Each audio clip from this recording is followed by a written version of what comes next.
Yo, what's good? It's your boy Big Steve, and this is Go Blue Uncut, where we smoke and talk Michigan football. So let's get into it.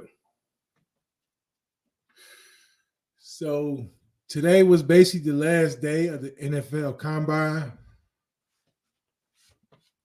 which featured the big men in the trenches, the offensive linemen, Trente Jones, Zach Zinter, um, Ladarius Henderson, Barnhart, and Trevor Hegan. But before I get into that, I just wanted to discuss day three participants, which includes Roman Wilson, and Cornelius Johnson. You know, Blake Corum was kind of surprising, ran a 4.5. I kind of figured it wasn't too much surprising. I kind of figured it was going to be around the high 4.4s, 4.5 range. He's more quick than fast. Roman Wilson wasn't too much of a surprise. 4.39. Dude was blazing, man. But the biggest surprise of the draft, the combine period, as far as Michigan players go, I would have to say Cornelius Johnson clocking in a 4.45, man. I didn't know dude was moving like that. He had some big plays against Ohio last year, going deep. I figured he was going to be around the 4.6, to be honest. So he surprised everybody. I definitely think he raised his draft stock. Maybe third rounder, third or fourth round, but he's going to make somebody's roster. He's been consistent, been a 6-year player at Michigan. But so I have to say he was probably the surprise out of everybody, man. 37-inch vertical, 6'3", 215. He's a legit NFL prototype receiver. Now, how it playing out, who knows? But like I say, Roman Wilson, 4.39, and Blake Corum, Mr. King Corum himself, ran a 4.5. 27 reps on the bench, and a 35-inch vertical. And so salute to those guys, man, that I think everybody had a great combine, and I think everybody basically raised their draft stock, from coming into the combine and now that the combine is over. But just wanted to talk a little bit about King Corum himself, man, Blake Corum, Mr. Michigan, however you want to call, man. To me, it's the greatest running back in Michigan's history that I know of. I'm pretty sure some guys back there in the 70s or 80s, maybe the A-Train in the late 90s. But in my time of watching 20 plus years, Blake Corum has been that guy, man. 675 carries, 3,737 yards, and a Michigan record 58 touchdowns. And so just a couple things about Blake, 5'8", 205 pounds, man. Like I say, he's more quicker than fast. Made a lot of people miss. He get up on you real quick, and he make moves in the phone booth and he made a lot of people miss. He has probably one of the best highlight tapes as a running back in a while. So 4-year player, came in the Michigan era, 2020, the 2-16. But he was one of those guys that kind of changed the program around.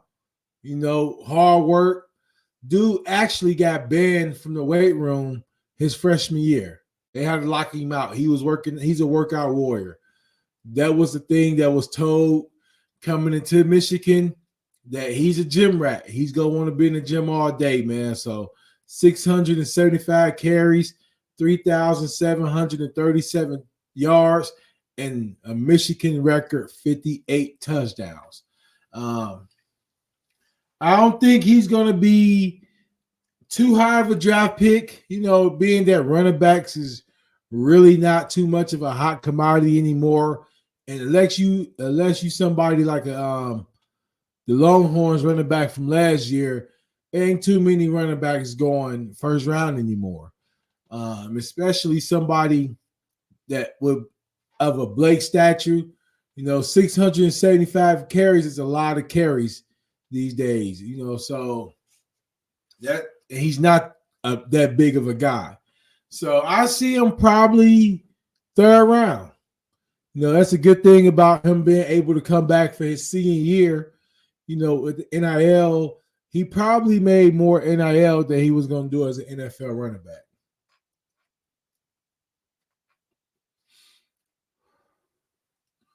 But I believe Donovan Edwards will probably be a top, maybe late first round, second round type running back because his size, his speed, he can catch, he can do it all. But far as Blake goes, he's known more as a running back. He did have some big catches against Bama in the Rose Bowl that probably helped his stock out. Far as GMs want to know, can he catch at all? But he's definitely a number 2 or third back. Depending on what kind of system you got, maybe he can surprise everybody and be that one back. But he's definitely got the opportunity to go to somebody's team and be a second or third back.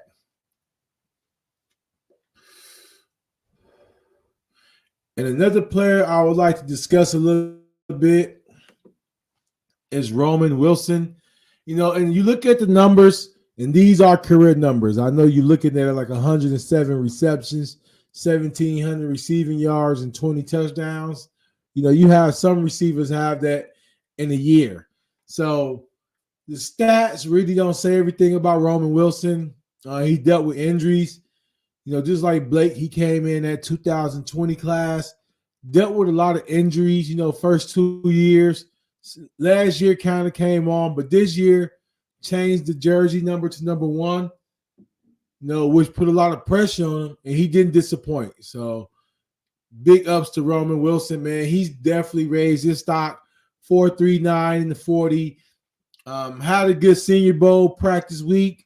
So I can definitely see him going probably second, third round.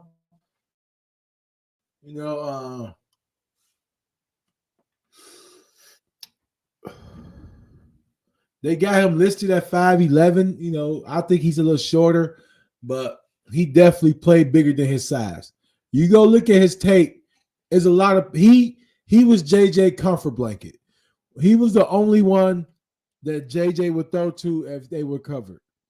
Anybody else had to be damn near wide open. But Roman Wilson and Colston Loveland as well were 2 people that JJ trusts the most. So salute to Roman Wilson, man. Definitely a Michigan legend. 107 receptions, 1,700 yards, and 20 touchdowns for the career. I was going to put Cornelius Johnson's stats up, but he played so long, and he didn't have that many eye-popping numbers as well. But salute to those dudes, man. But other than that, as far as the offensive line goes, I know Trente ran the 40 at a 5'1", which is not bad for a 315-pound offensive lineman. But I'm not sure how many he did on the bench press. But as far as the offensive line goes, Zach Zinter not getting hurt would definitely have been a first-round draft pick. I think he was the best guard coming into the season in the nation. And without the injury, he definitely would have been a first-round pick. But with the injury, I think some teams are going to shy away from him. So I can definitely see him being maybe second round for sure. But if he falls to the third round, I won't be surprised because just depending on where he's at as far as the injury going into camp. If he's healed, a month or two, 100% before camp, maybe a team will take a chance on him, similar to what Baltimore did with David Ojabo. So I think off the offensive line, I think Zach Zinter is probably the most talented. I think Trente Jones had the most upsides. He's a real athletic dude, light on his feet. Um, I just think he didn't fit. He's more of a pass blocker, I believe. He really didn't fit too much of what Michigan style was to be a starter. But as far as the NFL goes, he's probably has the most upside, being that the NFL need athletic offensive linemen. So I definitely think Trente has the best upside, but Zach Zinter is hands down the most talented offensive line of the group. Darius Henderson, the left tackle, struggled a bit. Struggled a little bit at left tackle some games. Maybe he's a late fourth, fifth round, draft pick, maybe sixth round.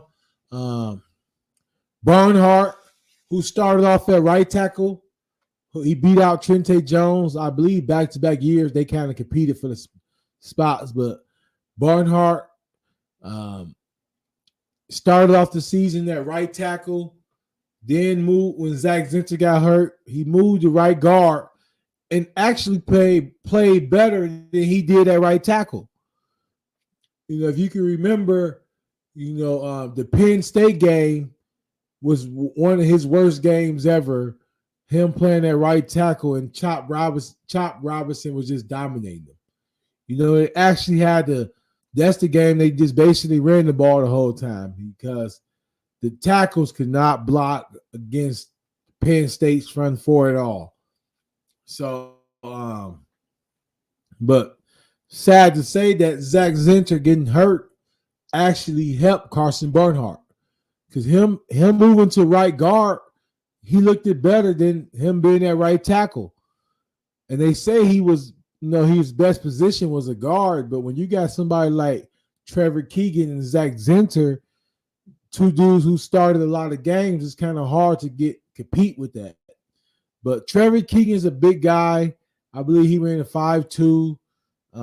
They haven't posted the stats as far as the bench press goes yet. But I believe he's definitely a, second, third round type lineman. To be honest, I think everybody off the offensive line will get drafted. But being that Zach Zinter get hurt, you're not going to see that one or two guys going, first or second round, like it was probably projected coming into the season.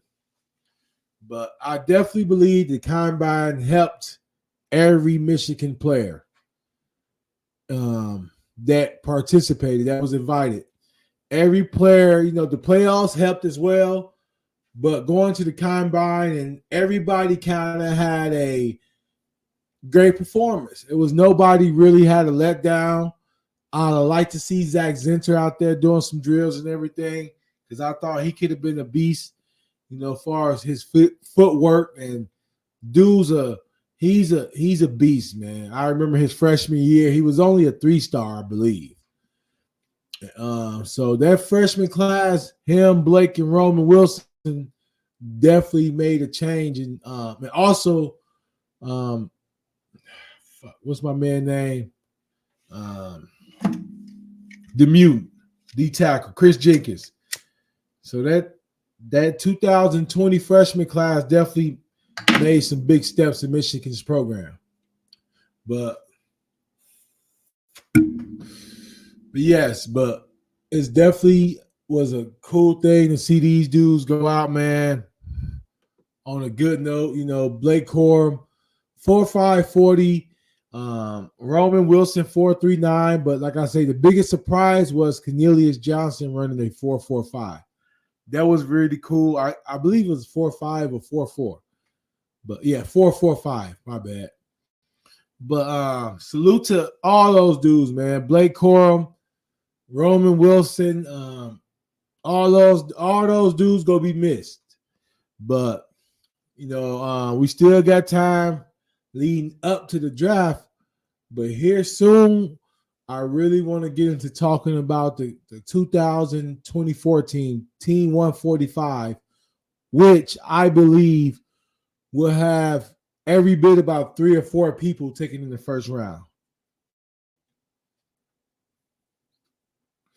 So that's going to be very interesting, man. I think Donovan Edwards, possibly. Colston Loveland, D tackles, Rod Moore, Will Johnson. But yeah, so salute to everybody, man, from Team 144 that participated in the combine, man. I hope everybody get healthy, stay healthy, and I look forward to seeing where them dudes get drafted at, man. So other than that, go motherfucking blue.